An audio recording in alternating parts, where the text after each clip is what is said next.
ఏడాదిలో కాదు 5 ఏళ్లలో 2 లక్షల ఉద్యోగాల భర్తీ. సో మరో హామీపై నాలుక మడతేసిన కాంగ్రెస్.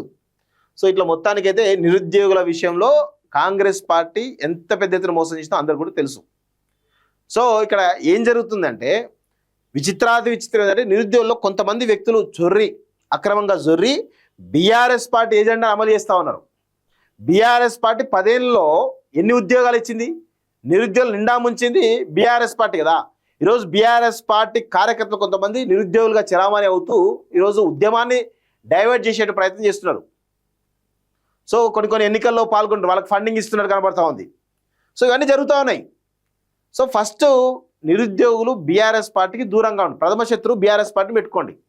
తర్వాత ఇప్పుడు కాంగ్రెస్ పార్టీతో ఎట్లా ఉద్యోగాలు ఎంచుకోవాలని దానిలో ఉద్యమ కార్యాచరణ చేయాలి. కొంతమంది ఈ నిరుద్యోగుల పేరు చెప్పి కొంతమంది నాయకులు తయారవుతున్నారు.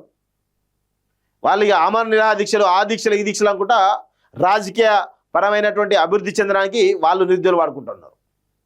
సో నిరుద్యోగులను ఒకటే విజ్ఞప్తి చేస్తాను, దయచేసి మీరు ఈ బీఆర్ఎస్కి కానీ కాంగ్రెస్ తొత్తులకు కానీ లేకపోతే కొంతమంది మీ పేరు చెప్పి ఎదుగుదామని మీ పేరు చెప్పి పదవులు పొందామనేటువంటి ప్లాన్లో ఉండరు.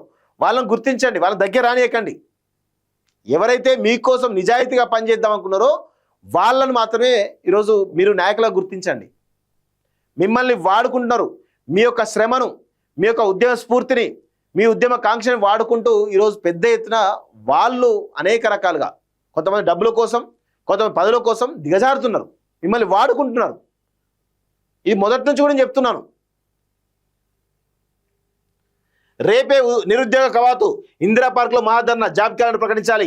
సో 2 లక్షల ఉద్యోగాలు భర్తీ చేయాలి, యువతకు నిరుద్యోగ భృతి ఇవ్వాలి, సర్కార్కు నిరుద్యోగ జేఏసీ డిమాండ్, నిరుద్యోగుల హామీపై అమలుపై కాంగ్రెస్ పెద్దల తాత్సారంపై మండిపాటు అంటూ చూస్తాం. నిరుద్యోగ యువతపై పగ, నిలువెల్లా దగ, పాత దరఖాస్తులన్నీ రద్దు, కొత్తవన్నీ పెండింగ్, ఏడాదిగా యువ వికాసం కోసం ఎదురుచూపు, గత ఫిబ్రవరిలో ఇస్తామని రాష్ట్ర సర్కారు ప్రకటన, దరఖాస్తు స్వీకరణ మొదలే కాని పథకం.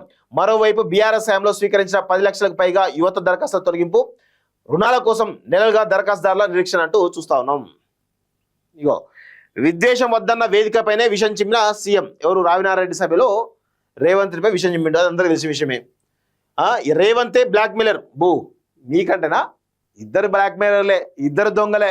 రేవంత్ రెడ్డి బ్లాక్మెయిలరే, కేటీఆర్ బ్లాక్మెయిలరే, ఇద్దరు దొంగలే, ఇద్దరేం వేరేం కాదు, గుర్తుపెట్టుకోండి. ఇద్దరి మధ్య చాలా అవినాభావ సంబంధం ఉంటుందండి, రాసి పెట్టుకోండి.